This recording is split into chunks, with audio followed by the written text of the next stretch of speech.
you can go ahead and Okay. push the The buttons. button has been pushed. I think I have 90% of my windows ready to rock. I don't know. I'm sure there's a program or an application that would do this for me and make it better, but Yeah. I'd love to tell you. Mine, for whatever it's worth, still says waiting for Bookworm. Okay. Just give it a second. Give it time. Come on, YouTube. So it is telling me that it is streaming. Okay. I'm going to go to the YouTubes and see if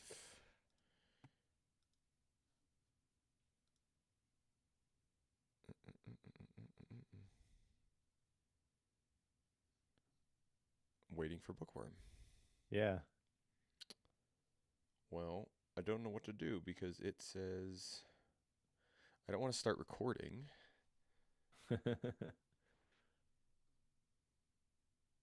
What you doing, OBS? Like I'm telling, like it's showing me that it's started, that it's going. Did I put the wrong link in there? Did it make a new one? Hold on, let me check this. Let me see if it made like a second video. It did make a second video.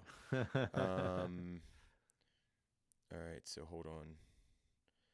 Is this one? No, that one says waiting too. The one that I see the live now one if you go to the Bookworm channel. Yeah, so But that's we want that to go to the one that people are actually waiting in the room.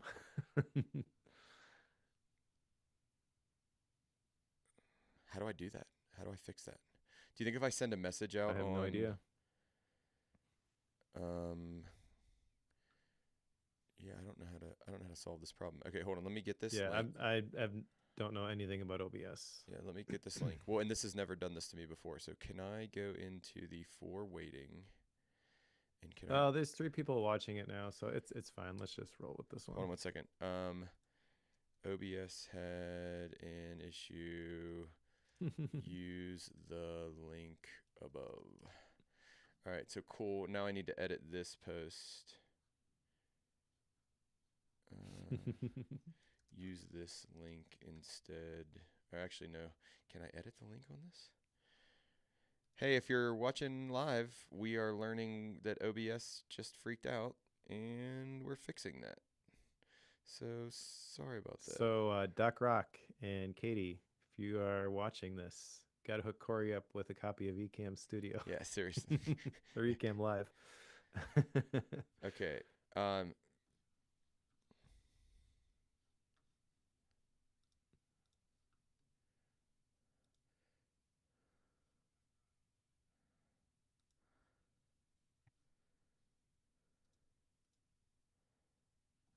All right. Okay, we're working now. Everything's live. Everything's updated. We should have some Cool. folks in the thing. So cool. All right. So now we can actually talk about Pro We Show. do. Blake's there, but he's got to leave, he says. Sorry, Blake. Thanks for coming, Blake. All right. So audio hijack's ready to go. I took a trip to Tennessee and went to a pinball museum. Done. Done. Like anytime we can talk about taking a trip somewhere, like I'm in. Like I love those. I love those conversations. So let's do Okay, that. I'll share some photos with you quick. All right. Via Just so you've got some context. do it Via messages. via messages. Thank you. It's the only way to do it. It's the only way to fly. Okay, there's this one, and then While you're doing that, I'm going to tell you this little side story that my students are using. They'll use like AI image generation to like make funny pictures of us, and they made one yesterday that was absolutely amazing of my colleague because I do a project where he has to be it's like around his idea, and they made one of him for the first slide in their presentation. It was so good. It was so good. Nice, nice. All right, so I got nothing coming in, but we're waiting on it. There's a couple photos. Well, actually, they are. I see the blue bar going still. Okay. Do you wanna go live on the recording? You mean the countdown? Yeah. Let's wait till you get the photos, Okay. since that's what we'll be talking about first. Okay, it says they're delivered. Yeah, I'm in. I got him. Okay. So now we can count down. If Okay. you've got, I'm ready to rock. all right, three, two, one. All right, all good on my end. Good on your end. Good to go. All right. Welcome back, Corey. I went to Tennessee and I went to a pinball museum. Ooh, very nice. Very nice. What made you go there? Like, what enticed you to go Um, to a pinball Other museum? people invited us to go. Okay. Okay. Okay. So you did not research this on your own. You did not like take up the, the I planning did bearing. not. I did not. No. So every fall, we homeschool our kids, as we have talked about on the show. We participate in homeschool sports, and we are not the only ones because every fall in Chattanooga, Tennessee, there is the National Homeschool Soccer Championship, Nice. which has like 70 something teams from 30 something states. It's a big deal. That's So awesome. we drive, well, most of the time we drive. We flew once, and I would love to fly again. However, flying is not feasible when you are bringing all seven family Yeah. members. Yeah, it's hard. You take up So, two plus one seat, right? Like two row or a yep, whole row plus one seat, right? So yep. that's a lot. So we piled in the Suburban and we drove the 12 hours to Tennessee. We got there a little bit early on Thursday. The tournament was Friday, Saturday. We drove back on Sunday. But Thursday there was another family that got there a little bit early, and they had been to this pinball museum in Chattanooga, and they're like, "You guys should totally come." So we're like, "Pinball museum, you say? Well, that sounds interesting. Sure, let's give it a shot."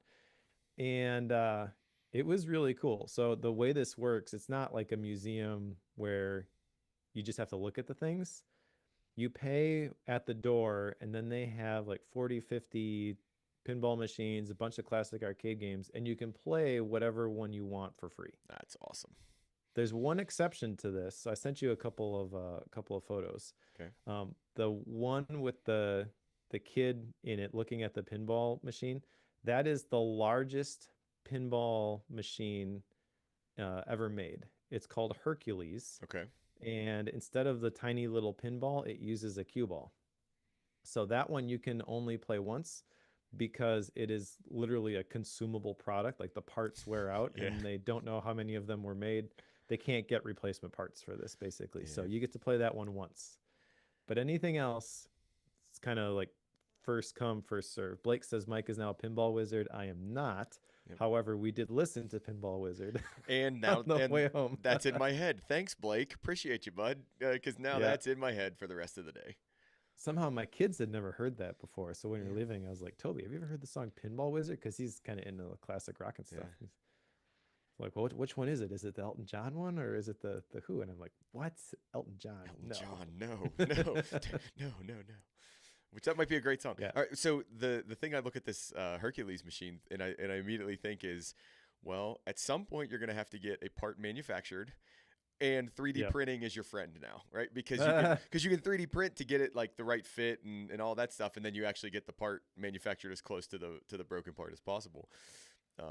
But man, that looks great. I like the way they do it though, to where it's the one payment to get in and then you can play as much as you want, as opposed to like dealing with all the quarters and all the, like trying to keep the things running, because I feel like those are the parts that break down the most, is the money, entering the quarters and having it acknowledge that you're going to play the game.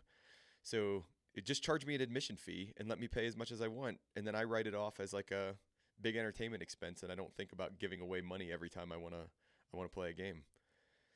Yeah. And the they have a bunch of these different pinball machines, and there are a lot of like vintage ones. One Yeah. of the pictures there, that's kind of like the oldest ones that you can actually play. They've got a couple others that are being restored. They have one that's like literally the pins, and it's from 1930 something. But Yeah. you could see they're like Delta Queen. I think that was like Mm-hmm. 1960, 1970 Yeah, something. 74. Yeah.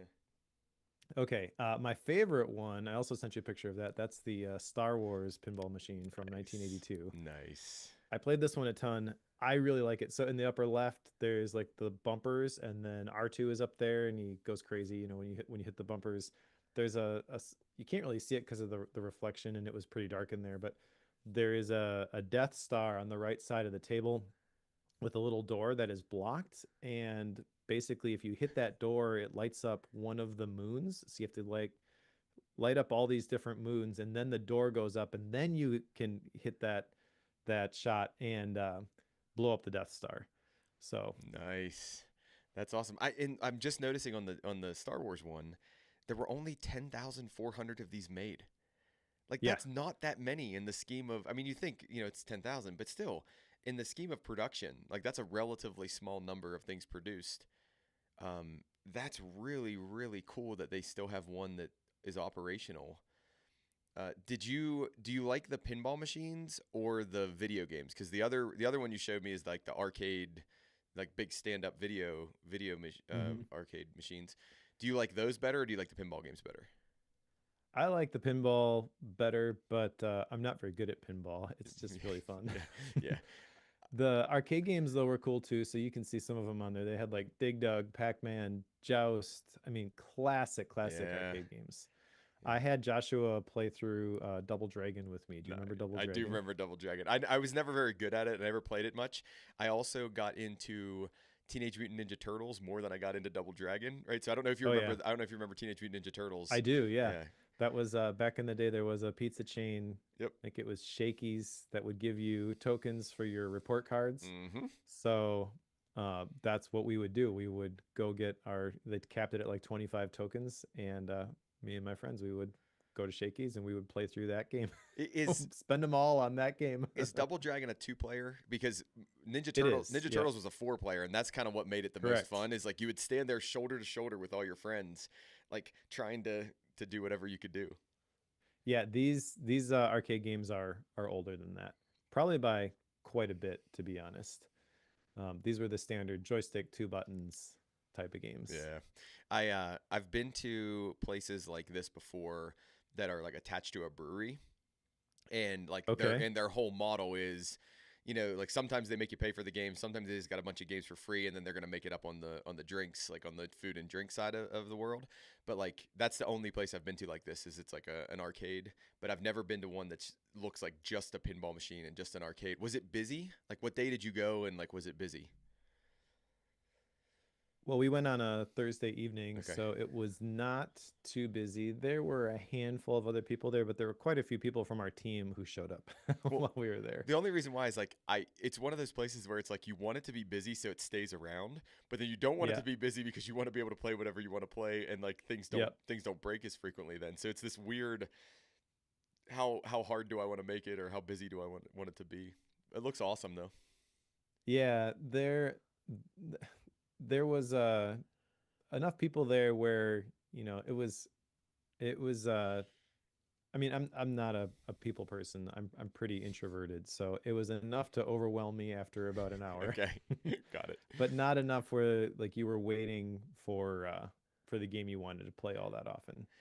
Um, I think if because when you pay, you get access for the entire day. Oh, okay. So if we go back again next year, what I would like to do is actually get there a little bit earlier, like 3 in the afternoon, play for a bit. When you need a break, Mm-hmm. leave, go across the street and get dinner or something, and then come back and play some more. It's not cheap. It's like $20 for an adult, but it was quite an experience, and it was cool to share it with a bunch of other people from the soccer team. So Well, and when I like bucket that into my entertainment expense, if I can have an hour or two or three of for $20, that's totally worth it.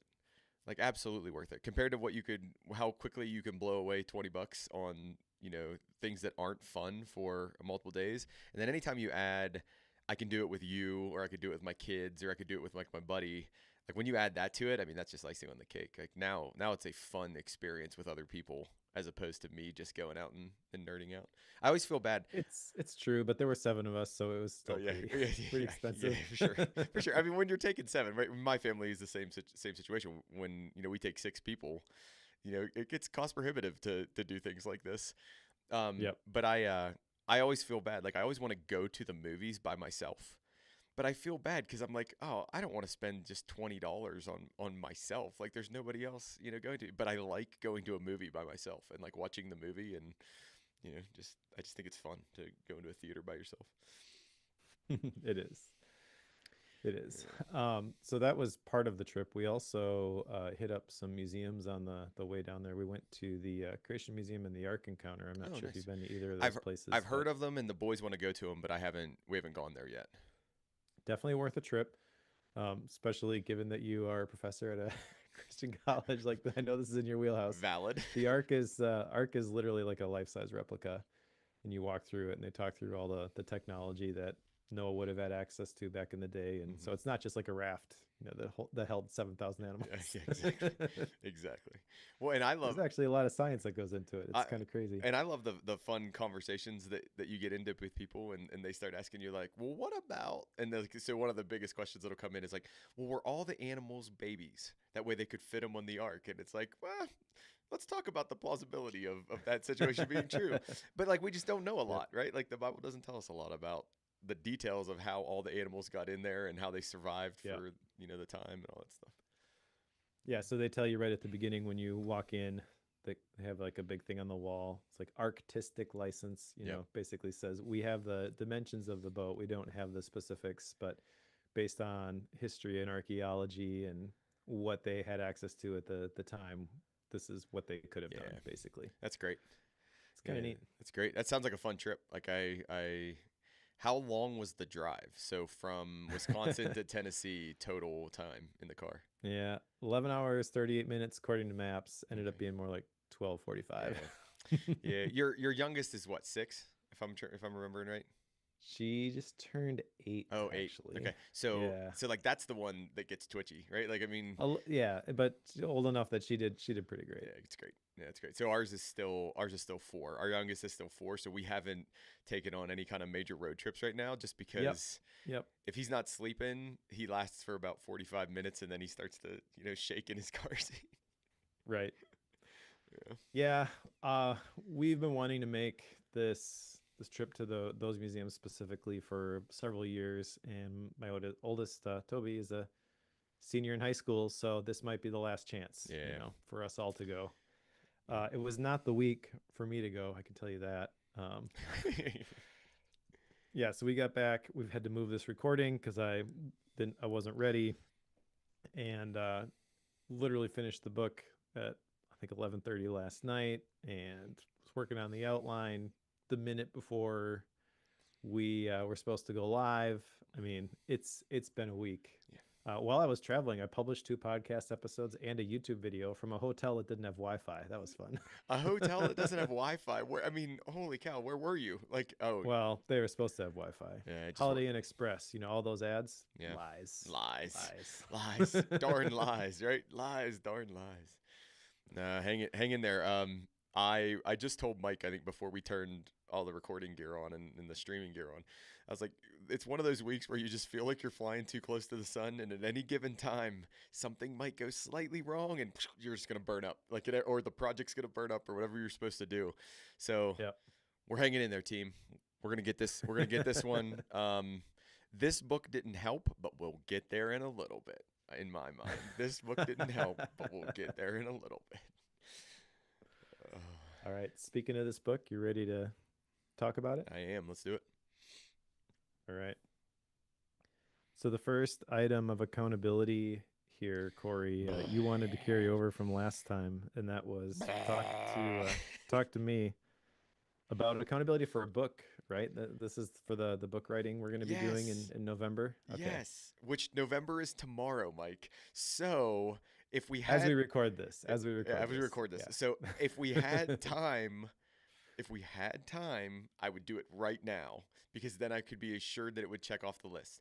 But we don't have time right now. So I'm going to have to try to schedule this with you either today or tomorrow because if we're going to start writing a book tomorrow, according to this recording, then I need to do this soon. So You do. I failed. I failed. I failed. I failed. I failed. I failed. I failed. I'm writing it down right now. Talk to Mike. I'm sorry. I am for sure doing this. This has come up several times in the last week with different people.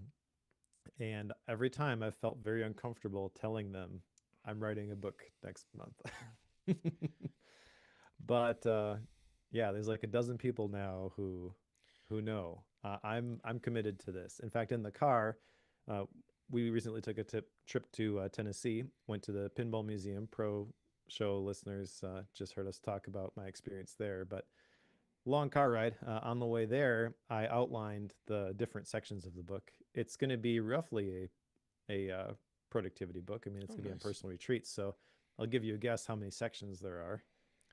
Three. Ding, ding, Ding, ding, ding, ding, ding, ding, ding. ding, ding, ding, ding. That's how you I know. was trying. I was trying not to, but that's just kind of how it broke down when I was working on the outline. I got the mind map outline. That's the TLDR here. Yeah. The outline is ready to go, or mind map is ready to go. I've written a whole bunch of words for a video that I published on personal retreats. So that was like 8,000 words, and that's going to be. I mean, all of that is stuff that I can use in the book. But yeah, tomorrow is go time. Yeah. I don't have a set amount of like I want to write 1,000 words a day or anything like that. Okay. I'm just gonna try to write every day Well, for the book. and that was my next question to you. I just hadn't made it there yet. Is what's your plan? Do you mind telling us your plan? Is there a set time that you're going to write? Is you already said you don't have a set number of words that you want to write? Like what's the structure of this? Because if you're like me and you don't put a structure to it, then you're going to last a day or two, and then it's just going to fizzle out and do something else. So what's your structure? Yeah. Well, I don't know 100%. I mean, the structure is really I time block my days, and writing the book is gonna be one of the three things that is going to be in the time block plan every single day. And I'm going to try to block off at least an hour. And I think some days I'll be able to do more than that. Some days that'll be a stretch. But the thing is, I want to make sure that I write every single day. Joshua is also going to be writing. He wants to work on I don't think it's not like a novel, but like a fiction work that he's been working on. Mm-hmm. So we talked about creating like a big chart and hanging it in the kitchen where we can, Nice. the dots, go up as you have the number of words that you've written every day. But yeah, it starts tomorrow. We don't have that yet, so we'll see. Hey, there's always tonight and there's always tomorrow morning, right? Like so. Uh, Yeah. I'm glad to hear that you're gonna push forward with it. Not to take too long on this tangent. Did you know that NaNoWriMo is not happening in 2025?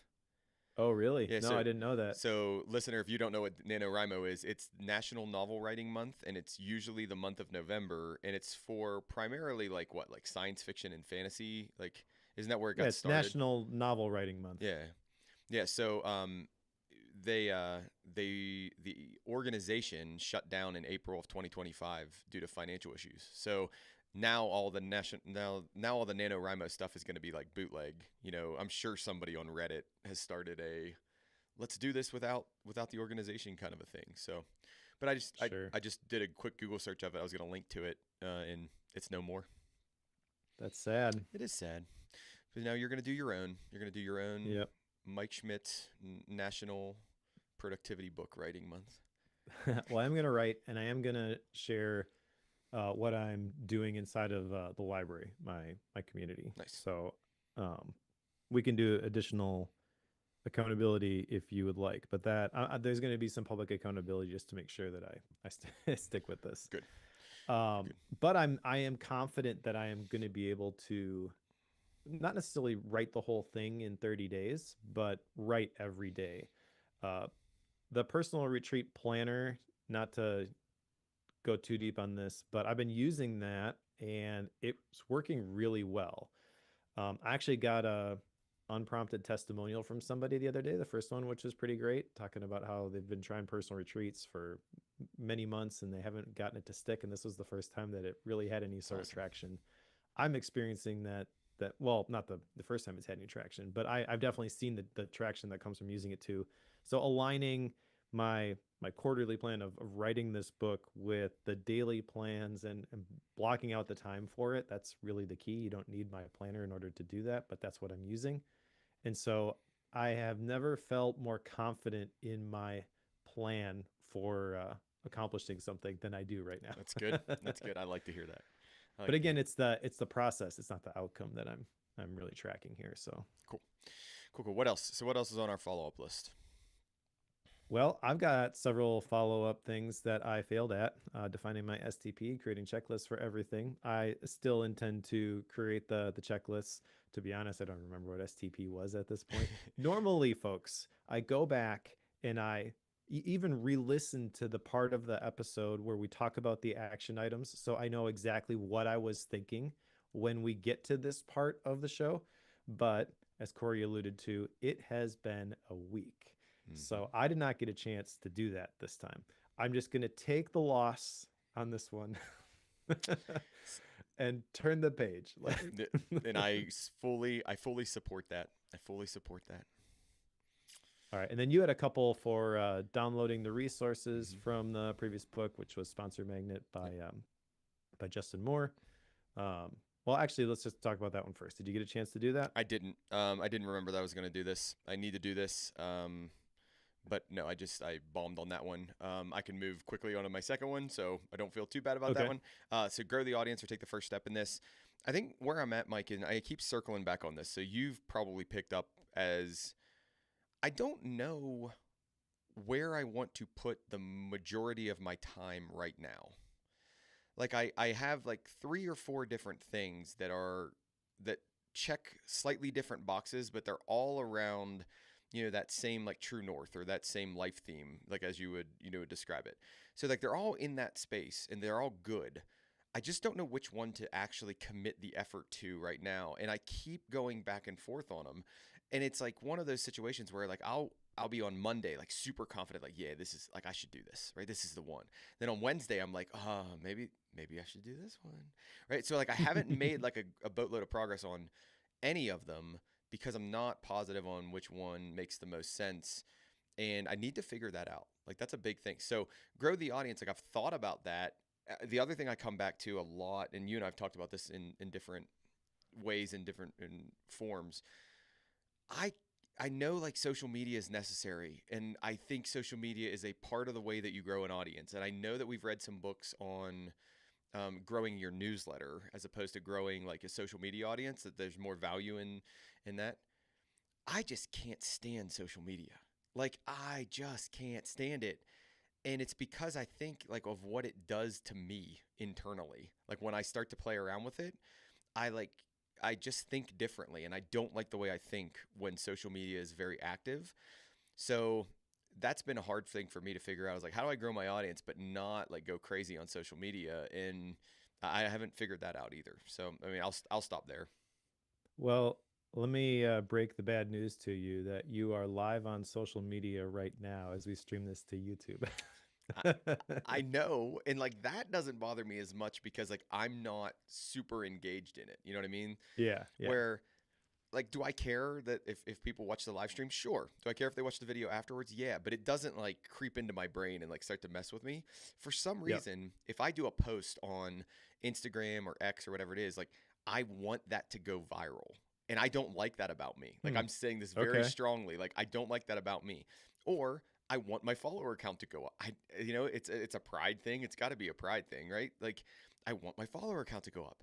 I look at Yeah. yours and I'm like, Mike has more followers than me. And I'm like, yeah, but he's been doing this for like 20 years, right? And like, but my thing is like, that bothers me. And I don't like that it bothers me. And Yeah. so I want to like retreat and just completely go away from it.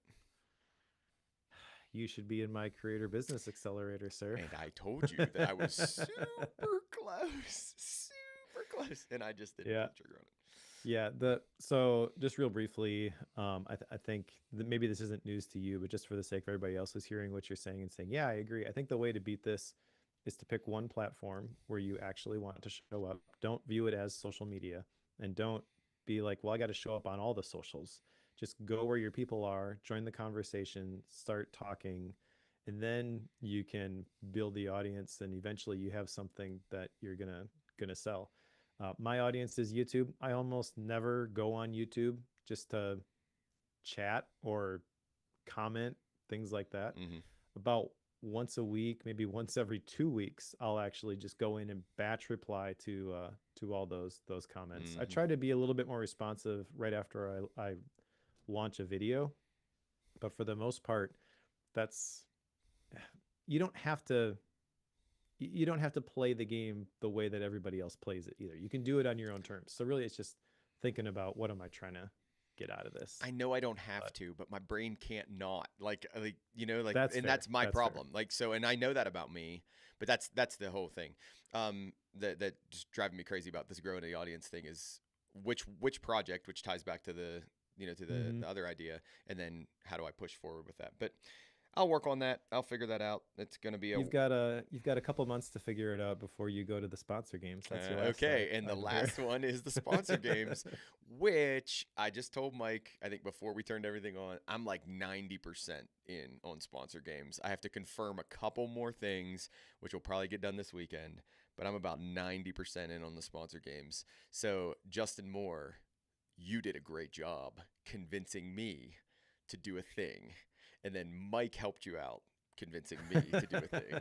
So there's a real good chance that we're going to be in Dallas in March, you and I. So San Antonio. is that where? Oh, Don't San don't Antonio. Sorry, sorry, don't go to Dallas. sorry, You won't find me there. sorry. Yeah, there's a real good chance we're going to be in San Antonio come March. All right, that's my last one. That's my last Yep. follow up item. Cool.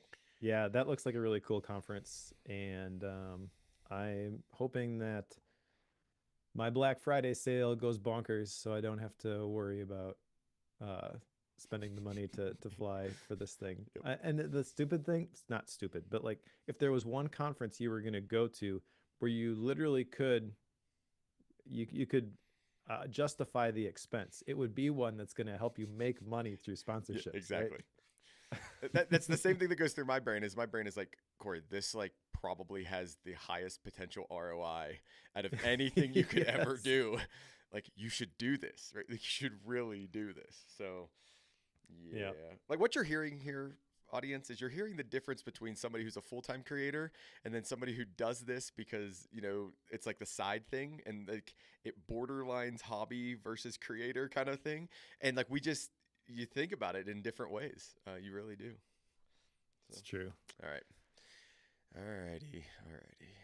Although I think we need to destroy that. I was gonna say stereotype, but really it's like a mental model limiting belief there at some point. We You should. know, We should. because a lot of the quote unquote full time creators that I I've looked up to over the years, they started as uh, full time other job, and then this was a side hustle. They Yep. just didn't frame it that way. Yep. They're like, yeah, I'm Max Sparky. I'm also a lawyer, Yep. but Yep. I'm totally this thing. Like that's what we got to get you to. I know. I know. I know. I know. Keep working on it, Mike. Keep working on me. All right, I'm a work in progress, Mike. we all are. Okay. Okay, let's talk about today's book, which is Made to Stick by Chip and Dan Heath.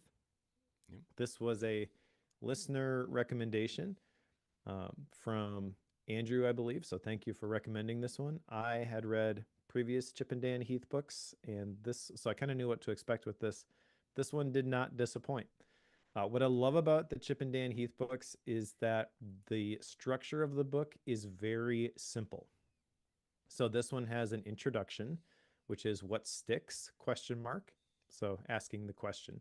And then chapter 1 is simple, chapter 2 is unexpected, chapter 3 is concrete, chapter 4 is credible, chapter 5 is emotional, chapter 6 is stories, and then there's an epilogue, what sticks minus the question mark. So it's a statement. Mm-hmm.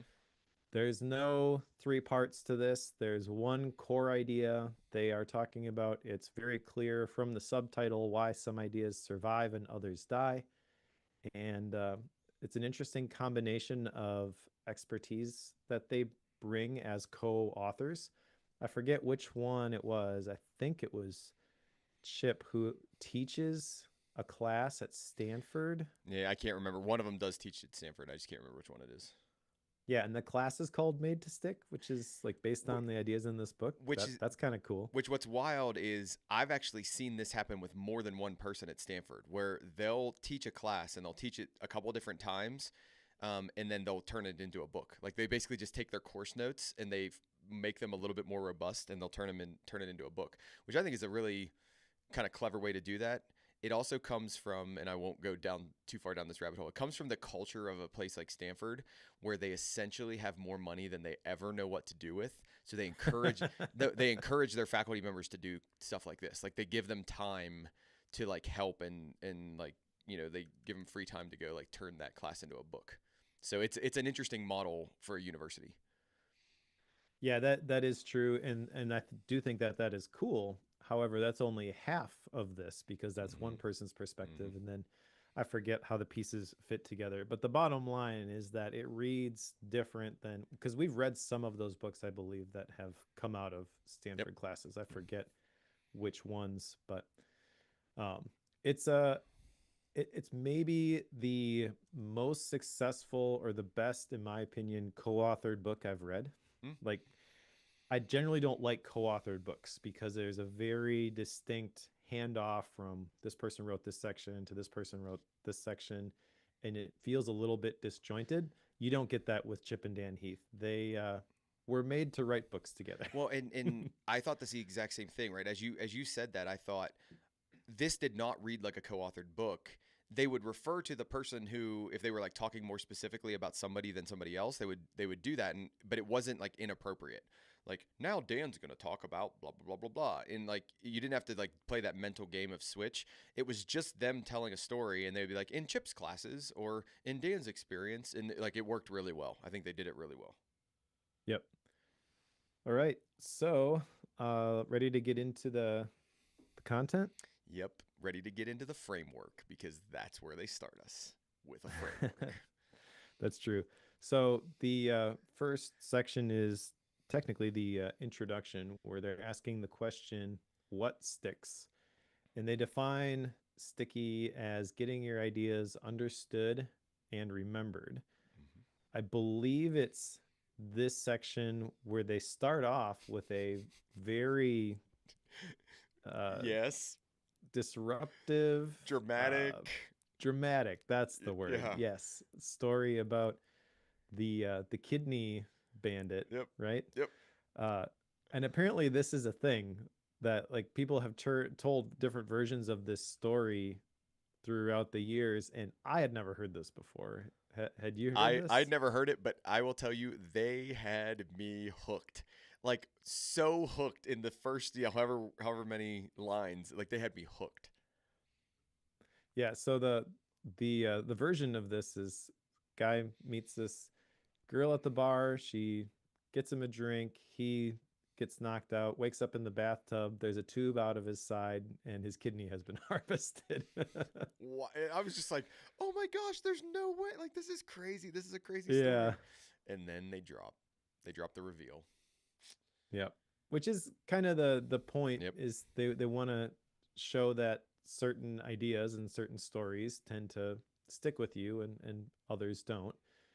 They also mentioned at the beginning here that most communication advice focuses on the delivery and on the presentation, which I have been through Toastmasters and done stuff like that. So I obviously there's not no value in that, but kind of their whole argument right from the beginning here is sort of a hot take, because they're like, the idea is really the thing that matters, not Hmm. how well you can present it. They have the framework that you mentioned, which is that sticky ideas draw from a common set of traits, which are the next six chapters. So simplicity, unexpectedness, concreteness, credibility, emotions, and story. And there's a lot here with this, like stories specifically. I think of Storyworthy by Matthew Dix. Hmm. So there are whole books that have been written just on the ability to tell a story. You can definitely go deeper than what they share in these 250 pages roughly, but I also think that the length of this is pretty decent. They do a good job going into each chapter, explaining not only the core ideas and sharing different stories to and statistics to support those ideas, but they've also got, as you go through the chapters, the gray boxes. I forget what they're called, but it's basically like they show you two different messages, and then they run through the checklist and they say this one is better than that one because of this, and you can see how it checks these criteria, that sort of thing. They called them clinics, is what they called them. Yeah, Clinics. Okay. clinics. I liked the framework. I thought the framework was easy. Success is how they break it down. So it's just got one less s, so they add like a little lowercase s on the end of it. The other thing that stood out to me in this chapter that I've heard before, but they put it in an interesting context, was this idea of the curse of knowledge. That basically, once we know about something, it's hard for us to imagine that somebody else doesn't know that. And I I experience this every day or every semester with what I teach. Like, so right now I'm teaching statistics, and like one of the things is like, how on earth could you not know that the area under the curve is the probability kind of a thing? And I forget that, like, for a lot of these students, this is the first time they've ever experienced that concept in their life. So like I really like how they drive home this idea of the curse of knowledge, and then they carry that throughout the rest of the book. Is, oh, you're noticing here one of the curses of knowledge, where people aren't paying attention to that. Yeah, the definition for the curse of knowledge, by the way, is when we forget what it was like not to know something. Hmm. So I have definitely heard this term before, been aware of it with just the stuff that I've done online over the last several years. I probably still have fallen into this at different times, but I've tried real hard to make things that are approachable for anybody on the spectrum as it pertains to, in my specific case right now, how familiar they are with Obsidian. Yeah.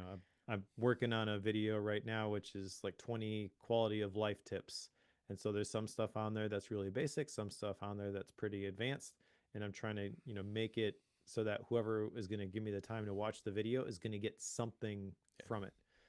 Before that, it was productivity. I think that one, it's easier for me to fall into the curse of knowledge. Like, oh yeah, everybody time blocks, right? It's obviously it's a great idea. Yeah. It's not the case. That's not the case. Yeah, that's not the Yeah. case.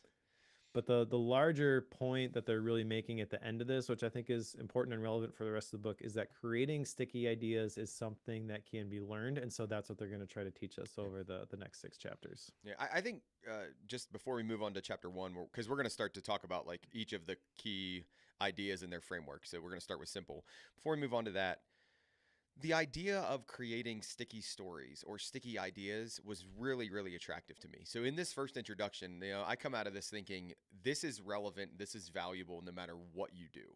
So I don't care. Like they'll use a lot of like advertising examples because they're trying to get this idea to stick in your head. That way, when you go to the store, you remember to buy the thing or you remember to look it up. They'll use those examples, but like for me, like teaching, like I think about this a lot. Like I want these ideas to stick in people's brains, not because I want them to get an A on the exam, but because I'm teaching them something that's going to be valuable in their life. And the better it sticks, the more they're likely to remember it, or at least to remember where to go look things up and like figure it out later on in life. So like this really connected with me because I use this every day. Like I will use this every day. Then I think about it from my family standpoint, right? Like there are things that I want to have stick in the boys' minds as they grow up, that way they remember those truths, right? Or they remember those good practices or whatever it is. So like this hit me really well on two different levels, and it had nothing to do with like advertising or any of that other stuff. It just had to do with like life and skills. So for those of you out there thinking like, these guys, and do I really care about business development or anything? It's like, don't worry about that. Like I think these principles go across a lot of different domains. And if you want to have an influence in other people's life, there's a lot of good practical tips that they give you in here that will help you have an influence in somebody else's life. So I want to throw that out there for the people who are a little bit skeptical about whether or not to read this book. Absolutely read it. That's the short version. Yeah. Let's go into chapter one because there's something here that complements exactly what you were talking about. And I thought of you when I read this. So, chapter one is simple, but one of the points that he makes here, and this isn't one of the core points, but I want to jump here because you were just talking about this. Good teachers intuitively use lots of schemas. Mm-hmm. Okay. So, schemas are kind of these frameworks, I guess, Yeah. like mental Mental models that people models. Mm-hmm. already understand, and then they use that to explain new things. So this whole chapter is on making things simple. They define simple as core plus compact. And by the way, at the end of this book, after the epilogue, there is a making ideas stick the easy reference guide. And I love this. Mm-hmm. I have this open as we talk through things because I want to make sure that the way they presented this stuff, there was very clear progression to the things. Mm-hmm. That's not the way my notes read necessarily because I'm just jotting down whatever stands out to me. Yep. Yep. Yep. Yep. So there are two things here under the simple section. There is find the core and share the core. Mm-hmm. Right. So this is the first item on the checklist. If you really want to make something sticky, you've got to make it simple. And a couple of examples that I liked from here, they talk about core ideas for a couple of brands like Southwest, the low fare airline, and how that can be clarifying in terms of what decisions to make. Because if you are the low fare airline, then the example they use is someone in marketing has the idea because people want to eat something on their plane, we should offer, chicken salad to people because that's what they want. And then the clarifying question is, does serving people chicken salad on the flight make us the low fare airline? Well, Mhm. no, obviously not. You have to spend more money to Yep. do that. Yep. Okay, we're not going to do that. So I love like just the clarification that comes from knowing what the core idea is for your brand in that specific scenario. But they also talk about commander's intent in this chapter, which I think is pretty cool. Commander's intent comes from the army, but the idea here is that whenever you have a plan, it never survives contact with the enemy. The enemy gets a vote, is kind of how they introduce it at the beginning here. So when you are establishing commander's intent, really like what is the mission about? What are we trying to do here? When you understand that, then you can modify the plan as you encounter resistance, which applies to everybody every single day, not Yep. just those in the armed forces. So, two questions for establishing commander's intent they share, which I think are great. If we do nothing else during tomorrow's mission, we must, and then fill in the blank. Hmm. And the second one is the single most important thing that we must do tomorrow is, and then fill in the blank. If you did that, imagine how much more productive you would be. Yep. Yep. Yep. Yep. I mean, I love Commander's Intent because what it does is it gives you the structure that you need, but it doesn't tell you everything that you have to do or like every required item in that thing. So, like this is who we are, this is what we do, and then go do your thing. And like part of the thing that gets me, so I do, some management type thinking and teaching around like project management and those things. And like part of the thing that drives me crazy is when we over manage or we micromanage people, because like the best way things run oftentimes is I'm going to hire you because you're an expert and because you're smart. And then I don't want to micromanage you. I want to tell you the intent, and then I want you to go do really good things. And part of the reason why is because you might do something better than I think, like better, like wiser than me, because I hired you and you're smart in that domain. So I love the idea of commander's intent because it accounts for that. It doesn't like tell you exactly what you need to do step by step by step by step, and then you just become like a drone following the guideline. It like gives you the ability to excel in that. It can go wrong, right? Because if you have somebody that's lazy or incompetent or whatever it might be, they're not interpreting your intent the right way or whatever it is. But I love that principle. I think the other one you had brought it up at the very very first part is schemas, and I had colleagues and peers in grad school that would study schemas around different ideas or different concepts, particularly like, as they relate to like something like physics, right? Like what are the schemas or what is the background information that we would need in order to advance to the next concept in schemas. And schemas will be tied into like an idea called threshold concepts, right? Like, okay, well, I need to develop the schema. You can think about it as like a scaffolding, like the pre information that I have that then allows me to build on top and then get that next concept and understand that next concept. So it's like what they're doing here, I guess what I'm trying to say in a very long-winded way, there's a lot of credibility in the idea of what they're developing here, and they're basing it on, I think, some really legitimate like science and some really legitimate ideas, and I just really like that. Agreed.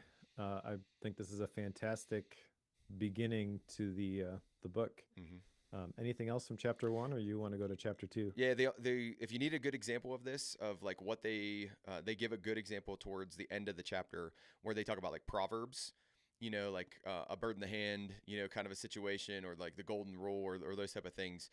This is an example of what they're talking about when they say like it needs to be like the core message and it needs to be compact, or what were the two things for simple, Mike? I'm forgetting. Oh, core and compact, right? So it needs to be this core idea, it Yeah, needs to be compact. When they say like proverbs, just ones that you can think of off the top of your head, like these are the things that are core and compact, and that's why they stick in your brain so well. So I think they give a really good example when they talk about proverbs there. Okay, I'm ready to yeah. go. They talk about proverbs as sound bites that are profound. Mm-hmm. Mm-hmm. All right. So chapter 2 then is unexpected. And the core ideas here are to get attention, which is the element of surprise, and then hold attention, which is getting people to be interested.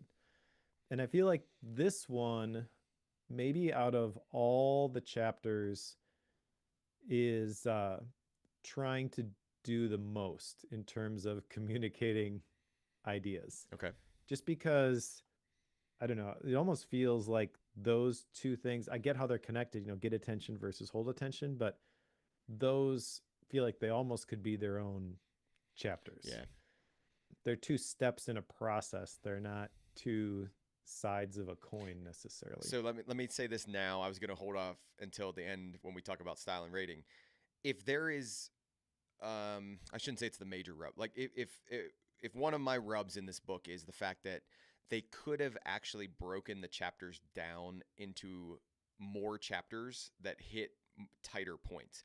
I get why they didn't. Like it makes sense why they didn't. So I'm not knocking them for that. But like I agree, this chapter, like if you'd have broken it into those two sections, it would have fit better in my brain. So like that's an area where I would, knock them a little bit, I guess if you want to. Yeah, I'm struggling because I on the one hand I feel like I agree with you, it should be two separate sections. On the other hand though, they do fit together, and I feel like it's a clean way of combining them to define this as unexpected. Yeah. I just have a little bit of trouble like figuring out where I want to go first with this. Surprise gets our attention, interest keeps it. They talk about, so that you know is a great way of tying these things together. The most basic way to get someone's attention is to break a pattern, but you do need it to be interesting as well, because they mentioned that when something is surprising but not interesting, it ends up being frustrating. So if you want your ideas to be sticky, they say you need to break someone's guessing machine and then fix it. And Which, they describe this in there. There's a quote in there. I can't remember who the quote's from, but they say, "Well, the aha experience is much more satisfying when it's preceded by the huh experience, right?" And it's like I really like the way of thinking like that. You tell me a story, and I go, "Huh, I wonder." Oh, like yeah, and if you can exactly. get that, you've done exactly what you want to do. This ties directly back to something they say earlier, which I was worried about when they started this chapter. I was like, "Oh, it's gonna be so gimmicky, right? This like just gimmicky surprise." But they directly counter that, and they tell you ways to avoid the gimmicky. And I really like what they do with this like, huh? And then like, oh my gosh, I can't believe I didn't think of that. So I like the way they pitch that. Yeah, and just for clarification, what Cory said was that the aha comes after the huh. Mm-hmm. So huh precedes, not Precedes. Oh, proceeds. sorry. Aha. Well, no, they sound the same when you're talking fast, but I think the order here is very important. Yeah, yeah. Where people maybe are just trying to create those aha moments. I feel like I've maybe been thinking that way in terms of things that I've made previously, and so not necessarily an action item, but the big takeaway from this is you got to open the loop first. Mm-hmm. You got to get people to ask the question before you can have the big reveal. Otherwise, it's kind of wasted. Yeah, and it's so funny as I think through this as a teacher and how much of this applies to my world in education. We try to do with this we try to do this with labs. So, Mike, I don't remember the last time, or I don't know if you remember the last time you took a lab class, like a chemistry or a biology or something like that. So we'll come in and we'll try to have the students do some sort of an experiment, and where we're trying to get them to go, huh? I wonder why that's the case. And where we lose it, we 100% lose it, is the fact that they're really just trying to get the lab done. Like they have no idea what they're Yeah. doing. So they're really just trying to do the mechanics of the lab, and they never make it to that like, huh, like idea. And that's where we fall down as educators. In like we can get them to the reveal like, "Oh, that did turn blue." Right? Like, "Oh my gosh, I can't believe it did turn blue." But they never had the "I wonder why this isn't blue," right? Like kind of a thing. So it's just cool to see how this book like so directly applies to my world. Yeah, and the term for that is gap theory, where Mm-hmm. gaps in our knowledge cause pain. It's like an itch that we need to scratch. And so the scenario that you're just talking about, you need to open up the gap, help people realize that there's something here you don't know, because people tend to think that they know a lot. And it's hard to use that gap theory when people believe that they know everything. But gap theory, um, I think this is a powerful idea for not just you in the classroom, but for Hmm. me in internet marketing, and even the stuff that I make. It's not necessarily, even marketing tends to have a little bit of a sleazy feel to it. I don't think it needs to be, but it can be. Yeah. And so even just like the videos that I make, gap theory is relevant there. If I want people to watch my YouTube videos, I have to have a hook. That's where gap theory comes in. I've got to open up the loop at the beginning to make them want to watch. Well, And this is just human psychology. It's not trying to trick anybody. It's not clickbait. I mean, one example of this is Pat Flynn, the deep pocket monster. He has the packs that he opens. They start with the wrap pack because people want to know what's in there. There's the knowledge gap. uh-huh. What did you actually get when you bought this, sort of a thing? I think that's really valuable to understand. What was the video that you were talking about making? The it's like the 20 somethings. Tell me what was Yeah, it? the quality of life tips, basically, Yes. just like quick little obsidian tips. So Yeah. my first thing applying this directly to you is I go, "Hey Mike, do you really have any quality of life tips that you can provide me?" Do you know what I mean? Like, so you say that Yep. out there is like there's 20 quality of life tips, and I go, "Do you really have?" And like that's the huh. And then hopefully, like the reason I'm watching this is that I can glean one or two of those off of you, and I go, Exactly. aha, right? And it's like so this directly applies to what we do every day. Mm-hmm. Yep. And the hook for that video, just if you want to understand how I crafted this, it could definitely be stronger if there was a knowledge gap. I could definitely insert knowledge gap here, but just because this is the one I'm working on and we're talking about this book. Whether you're brand new to Obsidian or you've been using it for years, chances are there are features you haven't discovered yet. In this video, I'll share some of my favorite quality of life enhancements that can streamline your PKM workflows, boost your note-taking productivity. Could definitely be stronger. I'm not great at the hooks. Hmm. I prefer to just write the thing and put it out there. And a lot of people do that. I'm going through the Creator Business Accelerator right now, and people are like, I just don't want to think about thumbnails and titles and hooks. And like, you have to. But this book tells you why. It's it because Yes. it creates that, huh? Like is this video going to tell me what I don't know or what like the creator thinks they're going to tell me? And like this gives credibility to that concept or that thing that isn't just the thumbnail or the title. It's actually a real thing that goes into it. So I like that And about it. ultimately, the reason to do this is not because you want to manipulate someone and you want to get them to watch your video. It's because you want to serve them effectively and actually deliver on whatever promise you're going to make. You don't want to trick them accidentally. I will say You don't want them to click on the video and be like, oh, this was a total waste of my time. I should have never done that. I will say some people believe what you just said. Then there are Yeah. those other people who don't really care. They're like, really, I just don't care. Just hit that button. Like, I just want you to hit that button. I'll use any method necessary. And we don't watch those Yeah. people after a little while. Once we realize they're doing that It's to us, true. we don't watch those people anymore. They don't stick. They Exactly. don't have the longevity. Hmm. And yeah, that's why. Yeah. All right, ready to go to the next chapter? Yes, sir. Okay, so the third chapter is concrete, and the big ideas here are to help people understand and remember, and then to help people coordinate. So when you have a concrete idea, basically, the easiest way to define this, I think, is to explain what it's not. It's the opposite of being abstract. Yeah, yeah, exactly. Yep. Which is tough for me. I tend to be a bit of an abstract thinker and like, oh, well, it's kind of like this. And I talk about things that don't really exist.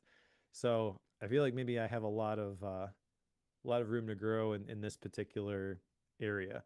Um, they talk about computing in context, where you take an existing schema and then you overlay a new layer of Hmm. abstraction. Hmm. That is the thing that I think, if I'm going to try to be more concrete, that's what I have to do. Yeah. So one example of this that I can see right away that I could get better at is, I've got these frameworks like the PKM stack framework or the creativity flywheel framework. But when I explain those, I'm explaining them out of thin air. It would be great if I could anchor them in Yep. something that people already understood. and I haven't thought it through to that level yet. So Yeah. got some work to And I'm sorry if people get annoyed with the teaching examples here, but like this is 100% in my world where it's the lesson works so much better if I build off the prior day's lesson or the prior week's lesson or the thing you learned in that last class. And students will always come to me and will be like, "Oh, why do I have to take linear algebra before I take operations research?" And I go, "Because if you don't take linear algebra and you don't understand the basics of like that kind of math, ops research will make no sense to you. It's like I'm going to do magic, and I'm not doing magic. I'm doing linear algebra in an applied context. So it's like it's very, very true and valuable. I think one of the ideas that they brought in here is this idea of the Velcro and like the in good people, good teachers, good presenters of this kind of stuff. The more hooks you can create, the easier it yeah. is for me to layer that more abstract concept onto the more concrete ideas, right? So that more abstract concept on the more concrete ideas. And it's like, it just makes sense. Like when you've done this a bunch of times or when you have to do this, it just makes sense. I can tell you that like my students absolutely hate it when I am not concrete. They hate it when I leave things in the abstract. They give an example here about the engineers talking to the machinists, Yeah. and I'm trying to find where exactly it is. I seem to have lost it. But like basically it's the idea that engineers think abstractly and they think about design and drawings and blueprints, and machinists Yeah. think, what do I need to do Yeah. to keep the production line running or to keep like to actually make the part?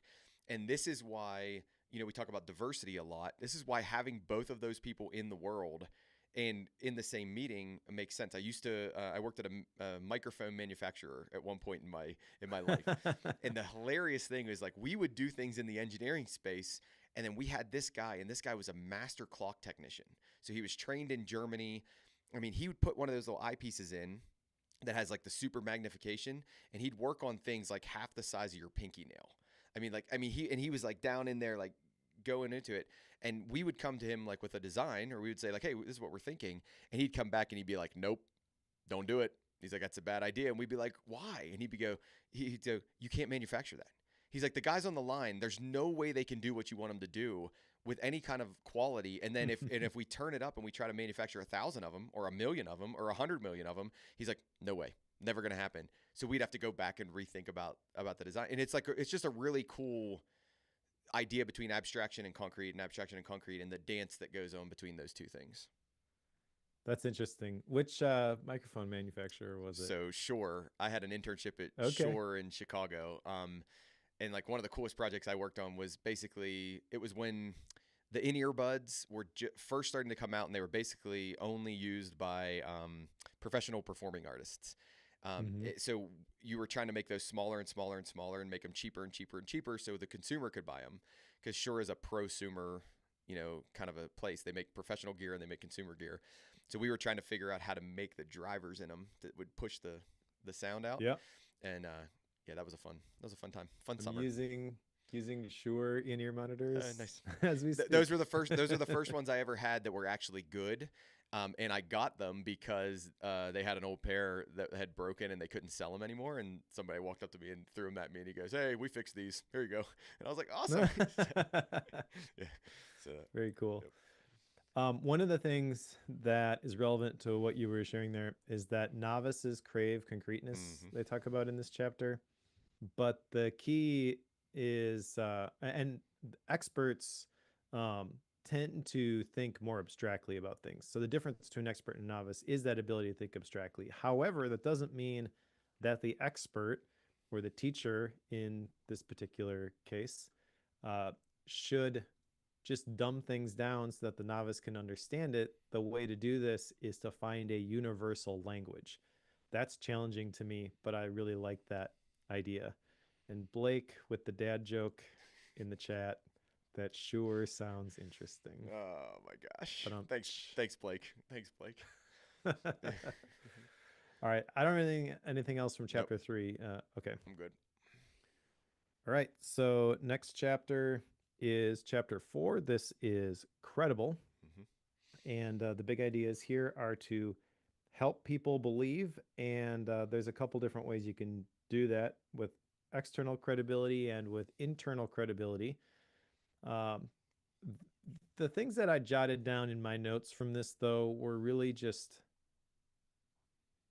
tactical things, I guess, like that minor points underneath that.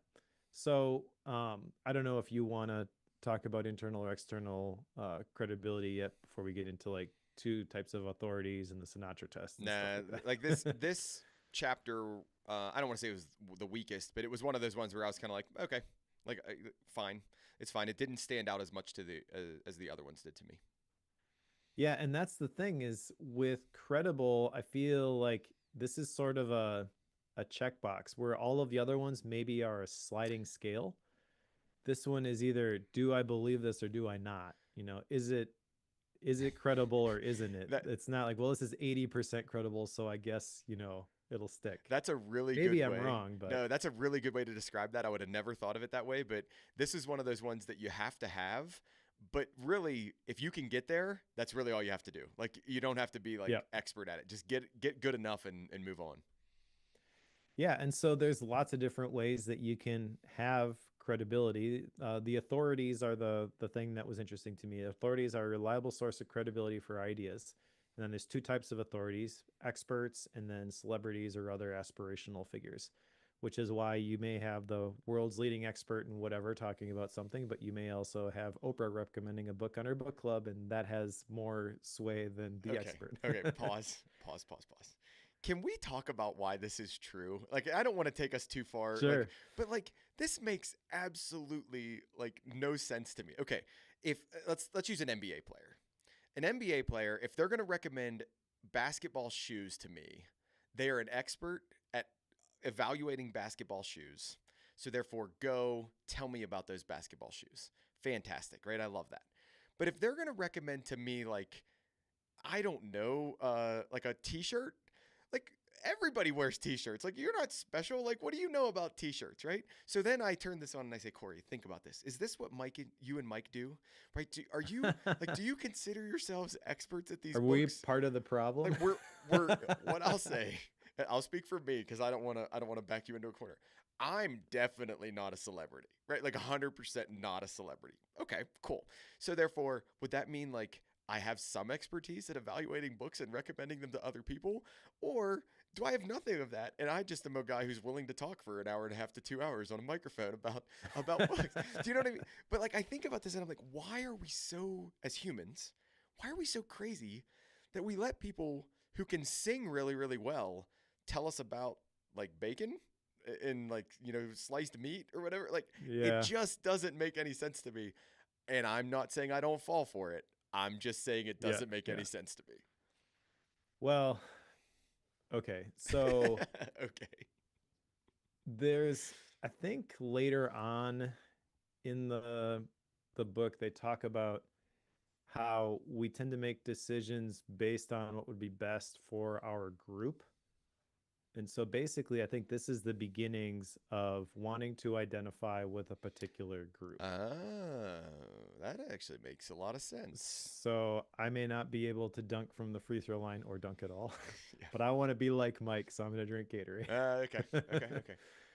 And yeah, I guess if we think about it, we know, well, he's being paid a lot of money to do that. He probably doesn't even like it, doesn't drink it outside of the ad spots maybe, but in the moment we have trouble disconnecting that. But I do think that there is something about just in it take out the advertising piece. Because I think the examples we're focusing on here are very much the far end of the scale, like the tip Mm-hmm. of the spear, Mm-hmm. right? And there are a lot of people. I mean, we literally at the beginning of this episode talked about sponsor games, right? We want to sell sponsorships. We're not gonna sponsor. We're not going to take sponsorships for things we don't like or don't use. Having gone through Sponsor Magnet and understanding that if we're going to recommend something to people, we want to put an honest stamp of approval on it. I think that's more relevant for a lot of people, but there are a lot of people who will look at and I don't consider myself a celebrity to answer your question, But I do think that if I think about it, I do influence people in specific ways, Yes, you do. hopefully to use Obsidian. Yes, you do. But I don't, I don't know. Like, so I think there's different levels of celebrity or aspirational figures or even experts. You know, what makes somebody an expert? If you're looking for somebody who is a productivity expert, I'm definitely not that. If you're looking for somebody who's even an Obsidian expert, I'd argue I'm probably not that. There are bigger names, Nick Milo, for example, who have been doing this longer and know Obsidian better than I do. If you're looking for values-based productivity principles executed through Obsidian workflows, now I'm probably the expert Yeah, yeah, because we've niched down far enough. yeah, And that's one of the things that I teach people in the Creator Business Accelerator is if you niche down far enough, you are an expert at something. yeah, yeah, So I don't want people to hear about this, to think about, experts, celebrities, aspirational figures and be like, oh, well, that's, the elite 0.1% of people in the world. I'll never ever be that. You're a celebrity to somebody. mm, You're an expert to somebody for some specific thing. You have some sort of expertise there. So I don't think this is just, well, I should borrow credibility when I want to talk about these things. No, talk about the stuff that you know, talk about it in a way that would have been helpful to you from 2 years ago. Um, the curse of knowledge, right? We think that what we know is just obvious to everybody, but it's not. yeah, There are exactly. things that you are in your brain that can be helpful to somebody. So I think that that's worth thinking about. And then the other thing I want to mention about the borrowed credibility, I think the argument could be made that we are complete posers here because we're talking about these ideas from these books from people who have actually written the books Yeah. and put in a lot more work than we ever have. How easy is it to just show up and talk about, well, I like this one, I don't like that one? Yep. Yep. Yep. Yep. The Absolutely. thing that gives us credibility, I would argue, and makes us an expert in some way, shape, or form is that we have done this a lot. We have read a lot of these books. Yeah. So there is expertise that comes along from that perspective. I, when I started doing this 200 something episodes ago, I had no idea really what a good book looked like. I know exactly what a good nonfiction book looks like Yeah. now, and that is helping me as I'm writing my own nonfiction book. Yep. And until you have a tipping point event like that, you kind of don't even recognize how much skill or Yeah. expertise you've developed. Yeah. In tying back to their stuff, you're taking the abstraction of your book and putting it on the concrete schema of the fact that you have this idea of what good nonfiction books looks like. So yeah, Yep, it makes total exactly. sense. Yeah, it makes total sense. So the only other thing that I think from this chapter, and we'll hit it real quick, is this idea of the Sinatra test, which I thought was pretty clever, and I had never heard of it before, so I want to say it here. It's the idea. It's like if I can make it in this environment, or if I can do this thing in this context, I can do it anywhere. And the reason why I like this so much is because this is 100% true. If I can, yada yada yada, then I can definitely whatever. And it's like this is 100% a true phenomenon that I will, agree to and acknowledge. Like if you can do that, you can do pretty much anything in that same context. So I'm in for that. Nice. Yeah, I like that too. The other thing, well, two other things, um, three other things, Okay. Oh my gosh. You. because I'm going up from the Sinatra test in my mind map, and I realize that there are a couple things here which are relevant to what we talked about. So the first thing in my notes, we trust the recommendation of people whom we want to be like. That encapsulates the idea we were talking about Mm. previously. So credit to Chip and Dan Heath. They said it much more succinctly than I did. They also talk about vivid details tend to boost credibility. Mm-hmm.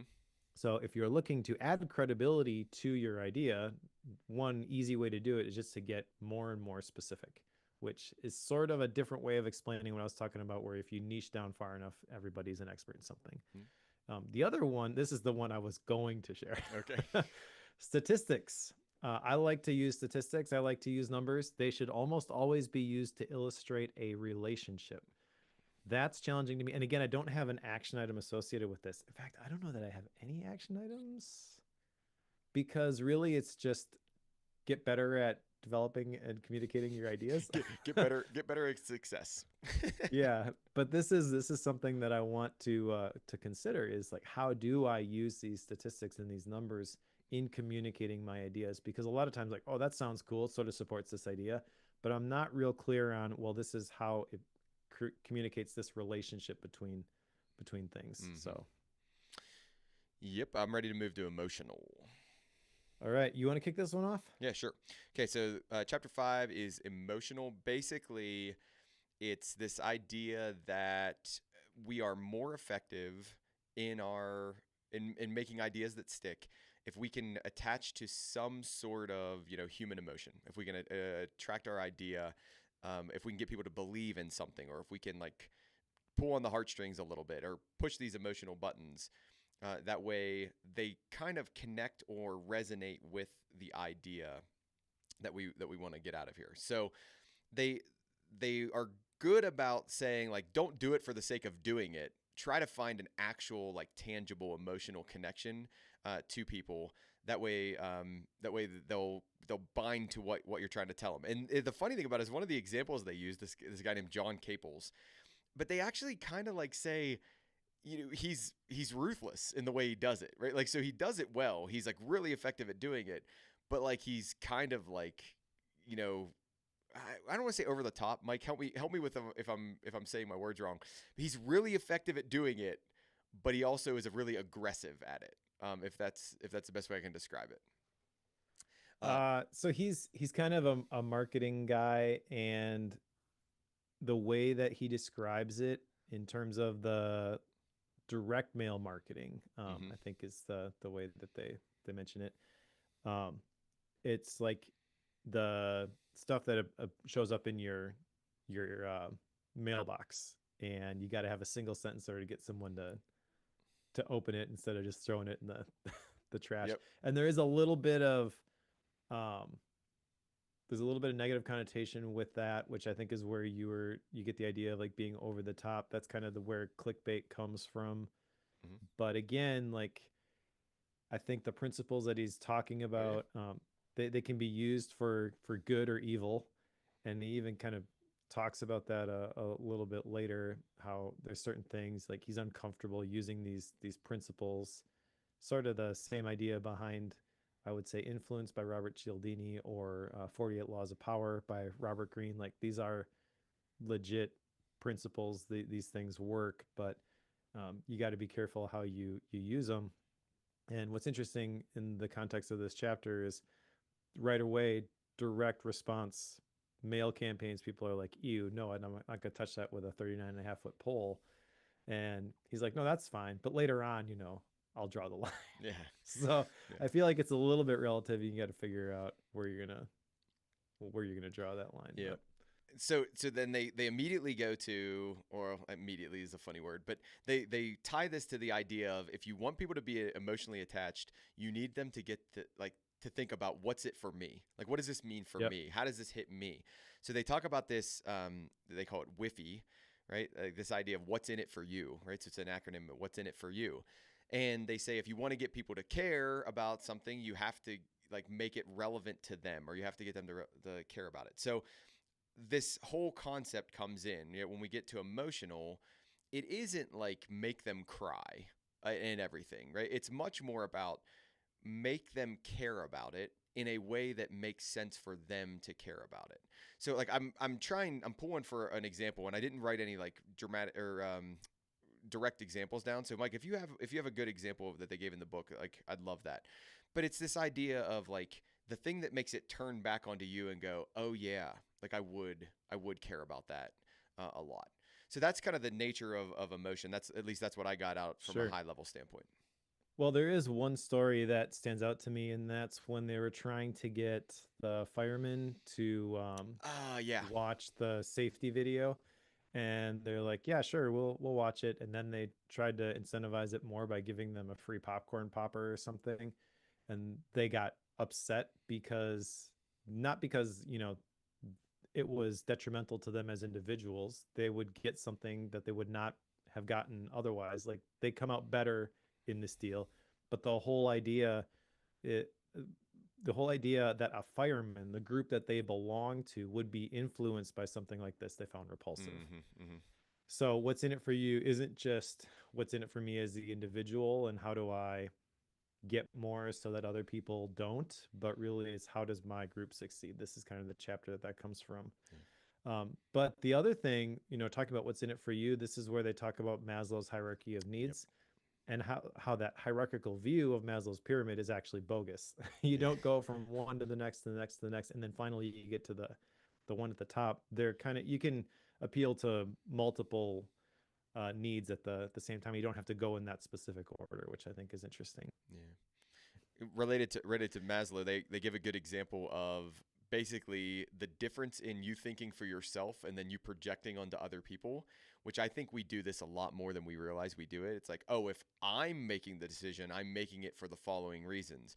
If Mike's making the decision, he's making it for different reasons than I would.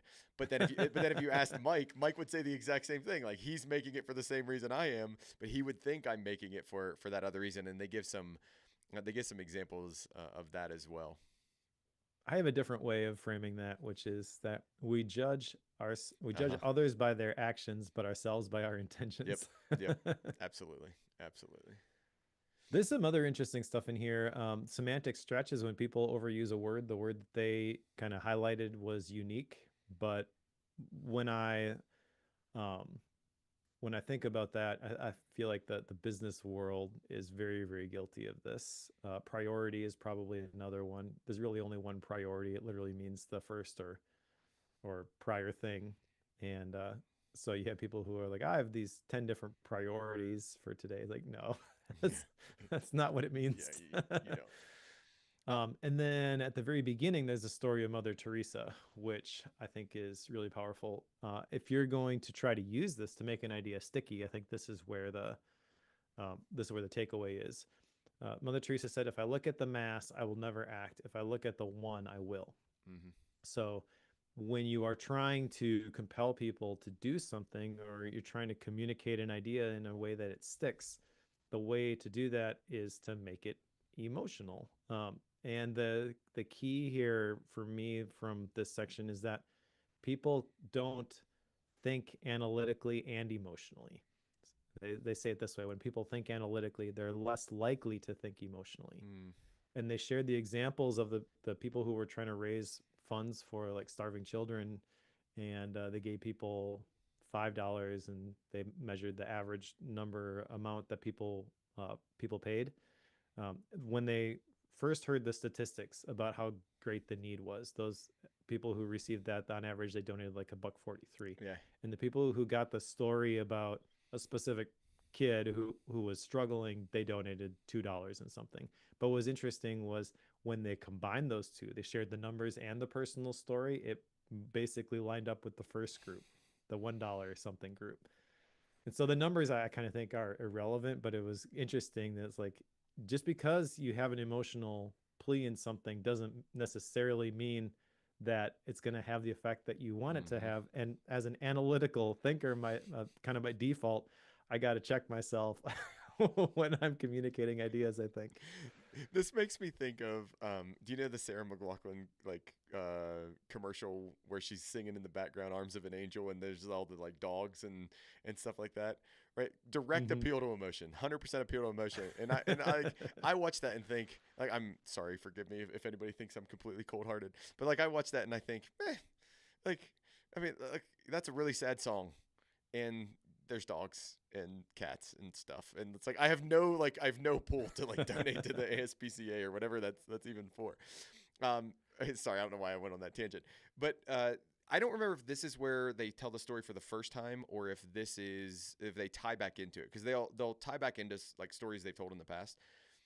The Floyd Lee story where he is the dining coordinator for the one food service provider in the military in Baghdad. Yeah. Like I love Um, the connection to this where he says, I'm not just in charge of food service, I'm in charge of morale. And I think it ties yeah. directly into that Maslow's hierarchy of needs where he's saying like, hey, guess what? I'm not just providing food for people. Like that Yes. like Yes. that's a lower need. What I'm really doing is I'm giving them an escape from this absolute chaos that they're living in. And when they come here, they have the ability to forget about that for a little while. And I think in that context, it makes me think about like, okay, what am I doing? Like, in education, like, am I giving you the knowledge or just communicating information to you? Or am I helping you become somebody that you want to be in the future? And those are two Mm-hmm. very different ways to think about education. Because, like, if I just think about it as, like, I'm going to come in and, like, we're just going to turn this crank and I'm just going to teach you the skills and, like, the raw materials that you need, blah, blah, blah. Or it's like, I'm inspiring you to go do cool things in the world, and I'm inspiring you to get that job that you want to get, and I'm inspiring you to add value in the following ways. I really like that framing of what's my target as I try to communicate to the group that I care about, or that I try to Yep. communicate to the individual I care about. And I thought that was a really compelling story for me, a sticky story for me, Mm-hmm. as I think through how to influence others. Yeah, I'm pretty sure that was this chapter, but the concept of stories is the next chapter. So Yeah. you ready to go Yeah, there? I am ready to go there. Yep. Okay, so the last official chapter in the book, chapter 6, is stories, and this is basically the uh, being able to tell a story. It's Mm-hmm. an effective teaching tool. Mm-hmm. And again, there are whole books that have been written on this, but I think that this is a great way to end the book.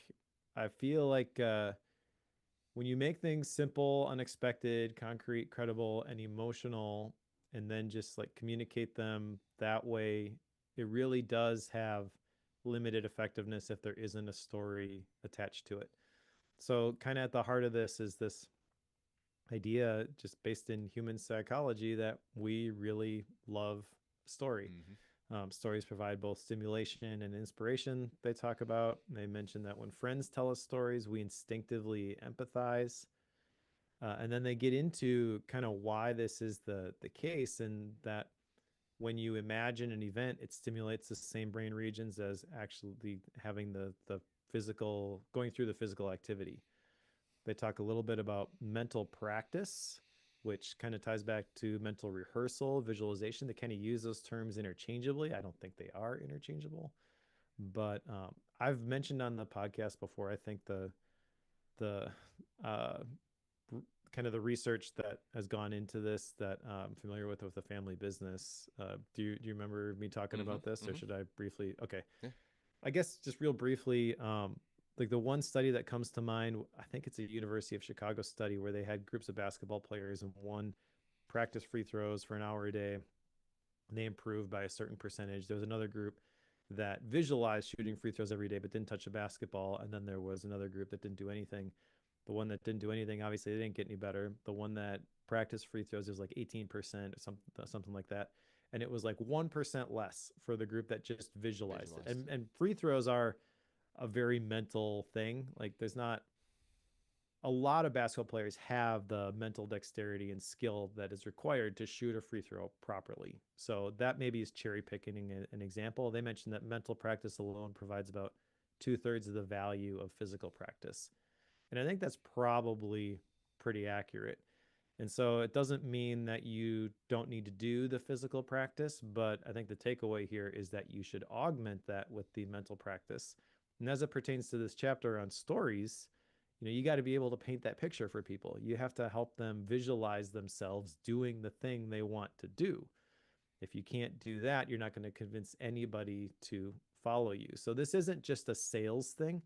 In fact, for the family business, there's an emotional intelligence assessment where one of the scales is defined as sales orientation, and people always bristle at that. Really, what it is leadership. Mm-hmm. And I tell people, who are like, I don't want to be salesy. Like, well, are you married? Well, you sold yourself at Mm-hmm. least Mm-hmm. once. Yep. Yeah. I think they framed this chapter in a very interesting way, and I can't tell if I like it or not. So the framing that they gave to it was simulation, right? And Yeah. they define simulation as knowledge about how to act, right? So they say that stories are simulation, knowledge about how to act, and then they're also motivations or inspiration or motivation to act. Later on, they say the story is part entertainment and part instruction. I agree with the premise behind what they're doing. It's their not overuse, but it's their continual use of the word simulation.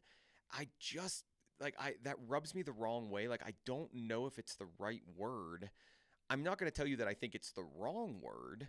I just don't know if it's like the best word or the word I would have used. They're consistent with it.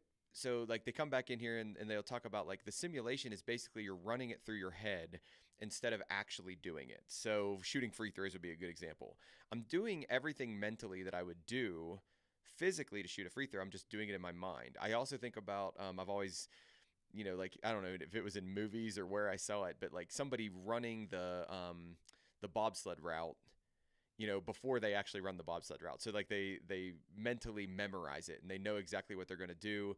The Blue Angels, there's a video somewhere where they run that mentally, like everything they're going to do, and they sit in a room around like a conference table, and they've got their eyes closed, and they're all doing it based on like timing. So essentially, they've memorized exactly everything they're going to do to where they're almost reacting more when they get into the physical world than they are actually like actively thinking about how to do it. Mm-hmm. And there's just something about this that like I would need to put a lot more time in thinking about it. Something about simulation just seems wrong to me. It seems like the wrong word to use in this situation. And I mean, I'm not gonna beat it up, but at the same time, it just seems like the not like the wrong word. I like when they get to the end. They also talk about like the different like story plots Yeah, that I there's three of them. yeah, I think that's cool. Like the way they do it, they talk about Aristotle. There's four primary dramatic plots. And they go through those. McKee tells you, these other plots and things like that. I agree with what you said at the very beginning. There are other people who do this for the entire book, and that is a much better and much more thorough thing if you want to just learn about storytelling. But I think they do a decent job, like saying, "Hey, this is important in making ideas sticky. You got to be able to tell a good story. Here are some tips and tricks and some basic ideas. Now go launch." So overall, didn't have an issue. Like I like the chapter. That idea of simulation just for some reason doesn't sit right with me.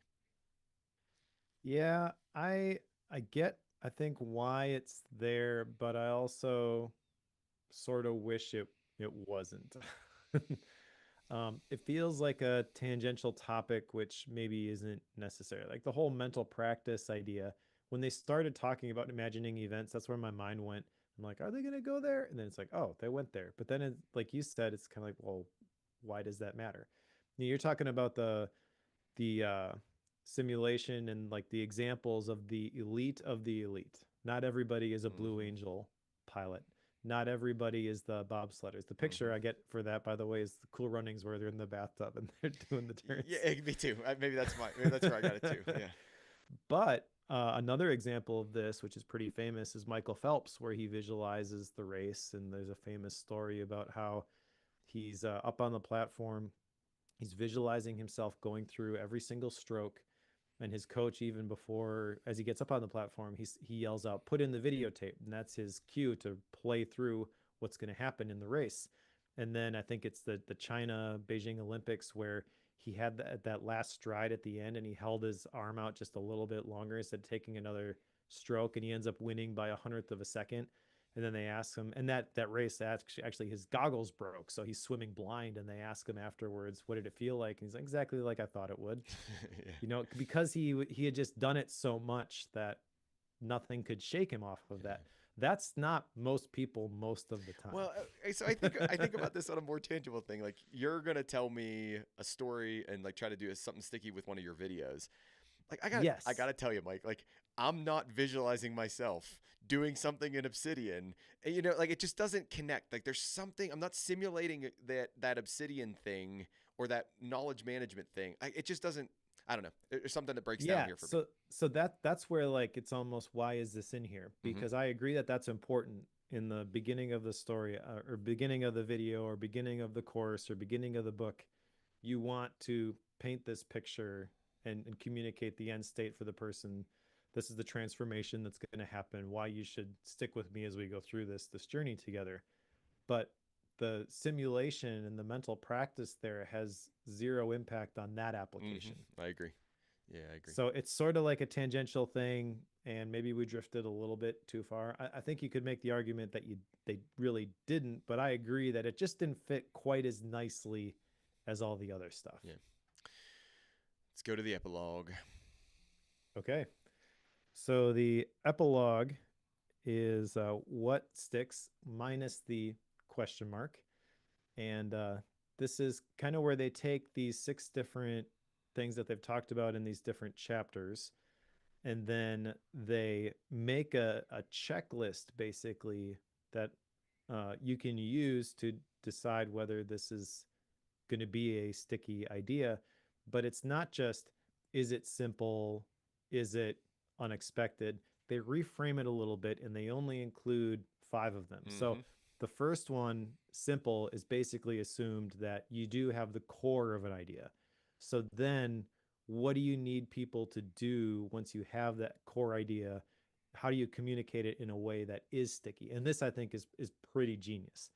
So first, it must make the audience pay attention. That's where the unexpected piece comes in. Mm-hmm. They have to understand it, remember it. That's where concrete comes in. They need to agree or believe. That's where credible comes in. They have to care. So that's where emotional Emotional. comes in. And they have to be able to act on it. That's where the story comes in, which I guess that's something we didn't really talk about with story. So in this context, a good story is not, you know, David Goggins can't hurt me, the radical transformation, Mm-hmm. because most people are not going to be able to act on that Yeah, sort of story. exactly. It may be inspirational, may be entertaining. You get done and you're like, well, that guy's crazy. I'm not going to do that. Yep. Yeah, exactly. It's got to be, I see how this idea can actually benefit my life. And there's a clear way to apply this so I can get that desired result. Mm-hmm. Yeah, I like that they were intellectually honest here because they throw out those 5: the pay attention, understand, and remember, agree and believe, care, be able to act on it. They throw out those 5 and they say, hey, we could have written the book this way. Right, like we definitely could have structured the book this way, and these could have been our 5 chapters, and it would have been a good book, and everything was great. But we thought about it this other way, and we just decided to form it that way. And I like when authors do that. Like they say, hey, we're going to make this connection here. It's going to be a good connection. You might ask yourself, why didn't you just write the book that way? We could have, and we didn't. So I think, and especially at the end, after they've established everything, after kind of they've given us their entire framework, they then give us another version of the framework, because I think what they're actually doing is they're actually practicing what they preached in the earlier part. They're making it more concrete. Oh, unexpected, pay attention. Like they're giving us another framework to like attach onto, or another schema to attach onto. And I really like the way they did that. I don't know if we're gonna do. Are we gonna do the next section on its own, or are we stopping here? No. Okay. So I think we probably will stop here. I mean, the next section I've sort of sprinkled in stuff throughout, but it's the reference guide. yeah, which I think when you attach the epilogue and the reference guide as a way to end this book, man, I think it's a killer way to end the book. Like it actually just makes Yes. it like it ties a very very very effective bow on their framework, and it ties a very very effective bow on the story that they're telling. So I really liked, kind of how they wrap this up in the epilogue. Might be one of the most effective epilogues, and then with that reference section that I've read in a book. Like it was really well done. Okay, you just gave me an action item. I'll get Okay. to that in a second. Okay. Yeah, I think that this is a great way to end it. And then just they hit on a couple other things that they've mentioned in the book, but I think it's the way that they highlight them again adds more weight to the argument. Focus on the message, not the presentation. They actually share here that there's almost no correlation between speaking talent and the ability to make an idea stick. And then they also mention the difference between idea spotting Ah, and idea creating. They mentioned this in a previous chapter. We just didn't get to it. But they call out here that great idea spotters always trump great idea creators. mhm. There's more great ideas out there already than you are able to make on your own. So that's the thing for me, is I want to become better at recognizing those things. I feel like that's kind of the basis of the creativity flywheel. So I'm sort of there already, but good highlight or reminder at the end of the book here. I'm really glad you brought that one up because when I was reading this, I wanted to talk about that and I completely blanked on it right now. So that spotter versus creator thing, and it's by no means a get out of jail free, like you don't have to create anything, but it's much more of a, if you're not the kind of person who like is going to be that creator, like just try to be a spotter. And I think that's what they've done. And they showed the example of it. We spotted this story, we grabbed it because it tells our point well. We spotted this story, we grabbed it, and it tells our story well. So I really like that too. All right. Action items. I don't have any, Mike. I don't know if that's just the nature of I told you I was flying too close to the sun, right? And like my week is just my week is just my week, or if it's the fact that I just am struggling to get to the action items.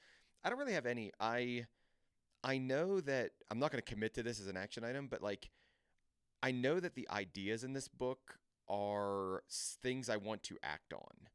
I don't know if I want to commit to saying like in this venue I'm going to try to do XYZ or whatever it might be.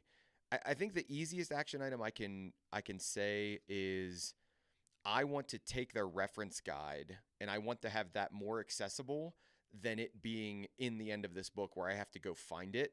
So like somehow I will commit to the action item of I want to go get that reference guide and I want to put it in a more accessible form for me. That way when I go like, oh, what did Dan and Chip say about this idea? Boom, I can go to the reference guide and have that more available. So that's the one I'll commit to for right now. All right. Well, the reference guide, I didn't know we were actually going to talk about that in the show itself. But as you were talking through it and you were mentioning how nice it is to have that, and even your action item of making that more accessible, my action item is to add an easy reference guide to my book on personal Oh, retreats. very cool. That's a great action item. Yeah. Yeah, but I agree that the format of the book really isn't tactical in Mm-hmm. terms of I'm going to go apply this tomorrow. It's more helping you make a mindset shift, I feel. And there probably is specific action items regarding I'm going to use the checklist when I during my next teaching session or the next newsletter that I write or something like that. They did give a lot of those examples inside of the shoot, what'd you call them? Clinics? Yeah, clinics. Yep. Um, Mm-hmm. yeah, the gray boxes where they look at two different versions of a message and how one is better than the other. But I guess the thing about communicating ideas in a way that makes them stick is you just have to communicate ideas over and over and over again. Mm-hmm.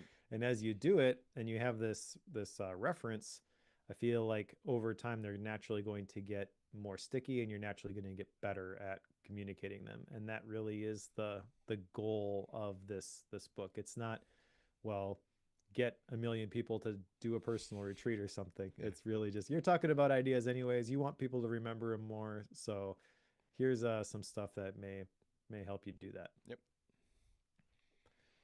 All right, style and rating. So my book, I'll go first. This is the prototypical Dan and Chip Heath book. So if you have read any of the other ones, Decisive, I think, is the one that we covered for Bookworm. That one was really good. This is very much like that. We talked a little bit about this at the beginning, but co-authored books I'm generally not a fan of. However, Chip and Dan do a great job of co-writing. They both bring different expertise, but it doesn't have that disjointed jumping back and forth between different people. And even if co-authored books don't say like this is me and I'm saying this and this is the other person and they're saying that, just the tone is different. It feels like somebody else is speaking, but when it's not explicitly communicated, you're kind of wondering who is actually saying this. So I'm generally not a fan of these. I think Chip and Dan Heath books are the exception. Okay.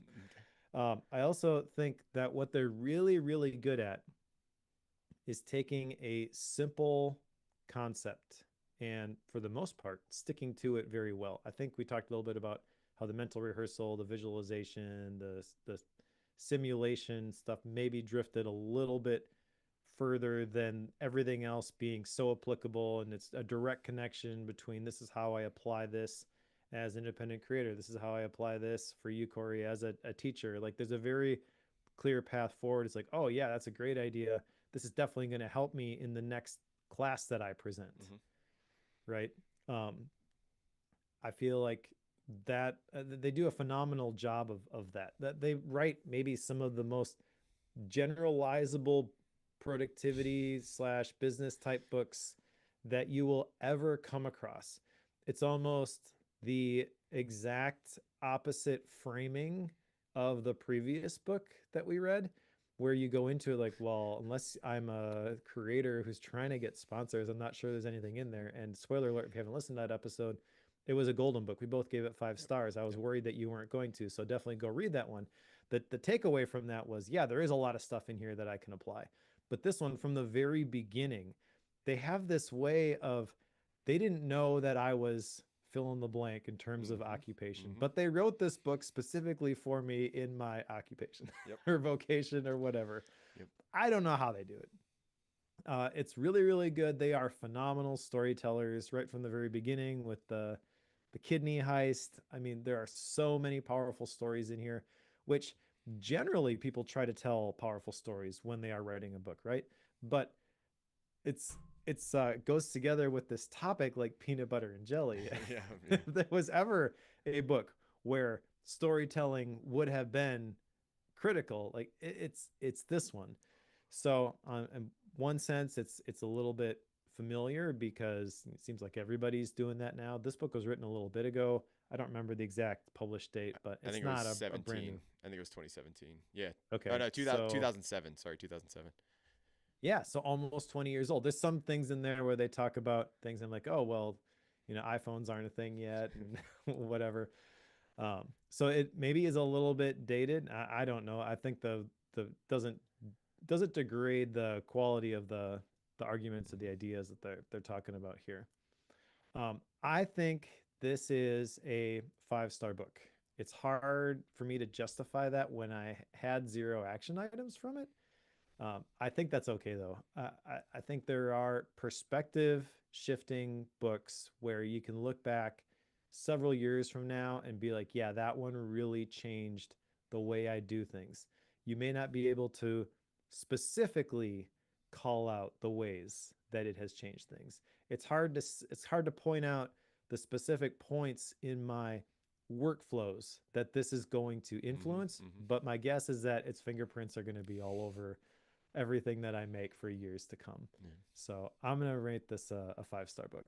Okay. So it's my turn. I will not rate it a 5-star book. I'll tell you that right now. Um, but like I'm gonna temper my rating.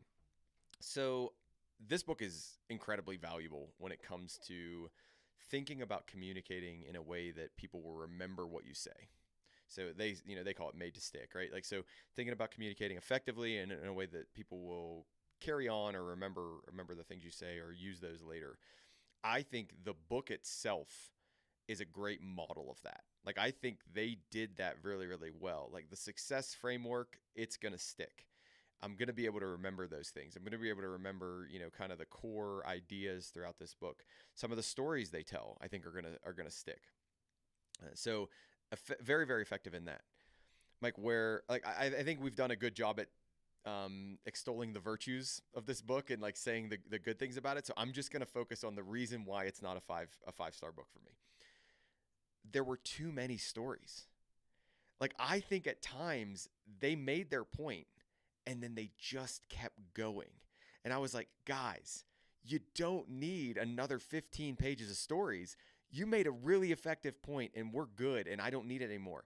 If they would have taken those and added them to an appendix and say, for another example of this, see the story we give in Appendix B, right? And that would be great, like absolutely great.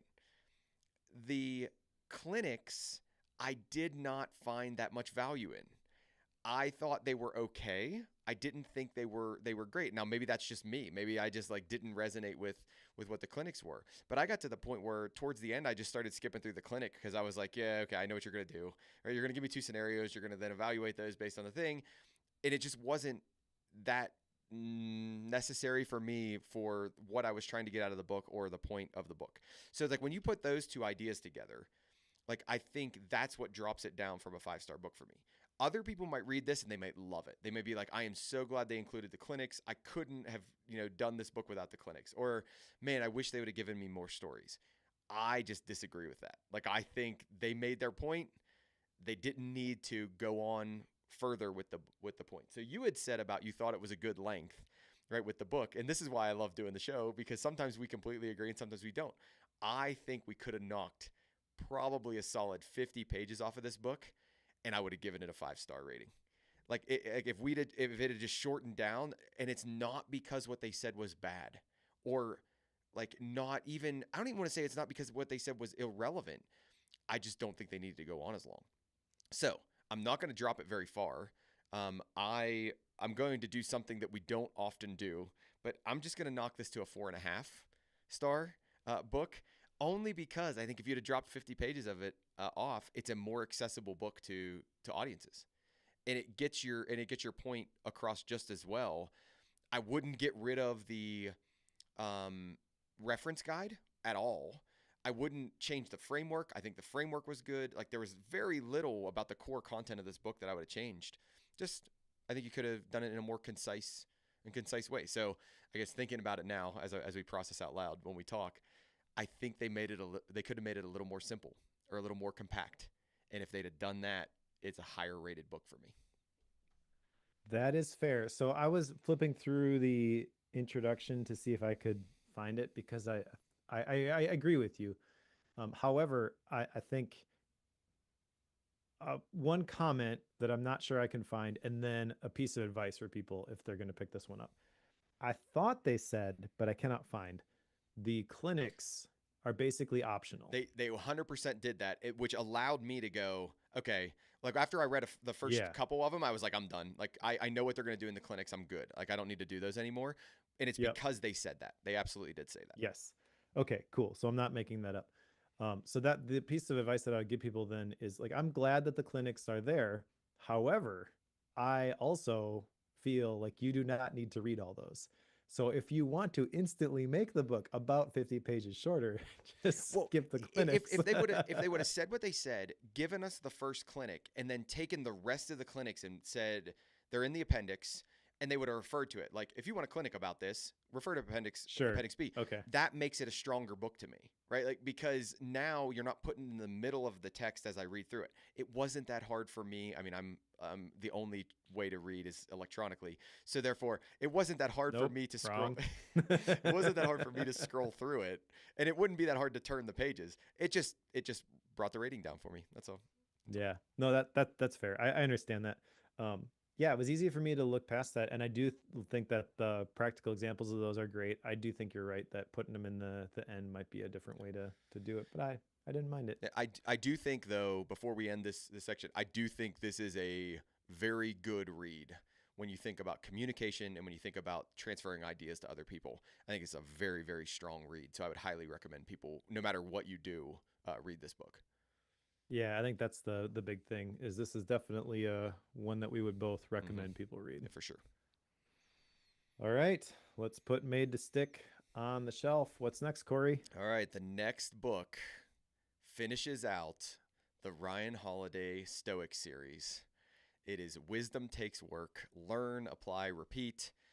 It is his Stoic Virtue series, and according to Ryan Holiday, this is the last one in there. This is Mike, if I'm remembering, the 4th of 4 books in this series. Yeah, I mean, there are only 4 Stoic virtues, so this has to be the end. I didn't know that. So okay, you just taught me that there's only 4 Stoic virtues.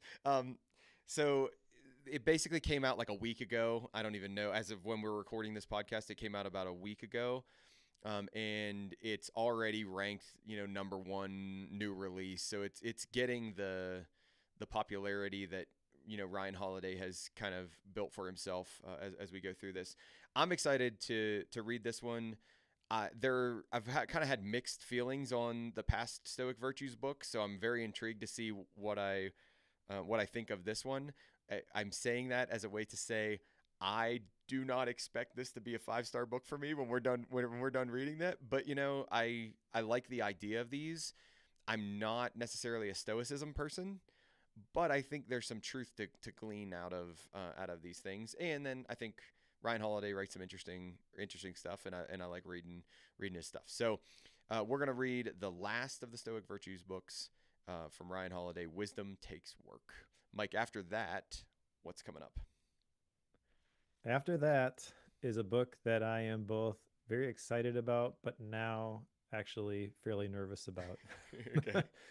That is Toxic Grit by Amanda Getz. I heard Amanda speak at Craft and Commerce. I met her. She's a very smart, very accomplished person. And this book, the subtitle is How to Have It All and Actually Love What You Have. I feel like the core message of this is going to be great.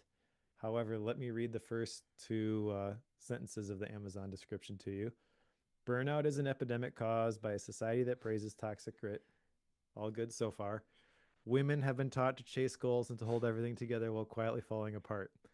So we are not women.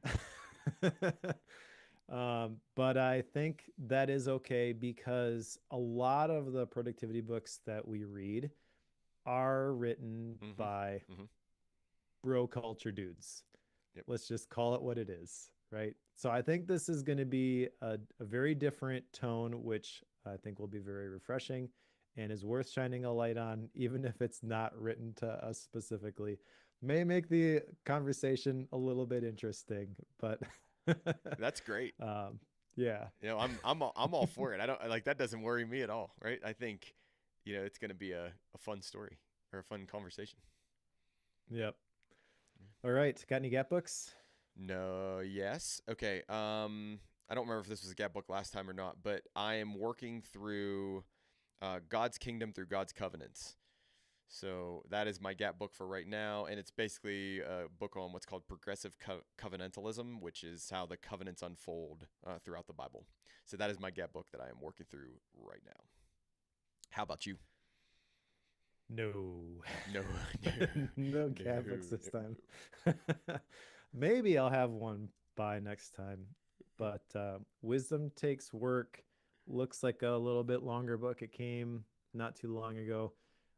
If it's like a lot of the other Ryan Holiday books, it's probably a bunch of short little chapters. I haven't cracked it open yet. So it probably looks longer than it will actually read. And maybe I'll have time to squeeze another one in. But I have survived this week. That was uh, that was my only that objective. was your only objective. Just so everybody knows, in our note taking app, I put no dot dot dot dot dot dot dot dot dot dot because that's the way Mike said that, right? No. Yes, that is how I said it. Yeah. All right. So thank you for listening. If you want to support the show, a couple ways you can do that. Number one, you can come hang out with us on the live stream. We made these open to everybody now. And we've had a couple people who've been pretty active in the chat today. So thank you, Michael. Thank you, Blake. If you want to come hang out with us and live, you can do that. Go to youtube.com. Is it Bookworm FM? Is that our channel? I believe so. YouTube.com/bookwormfm. Yes.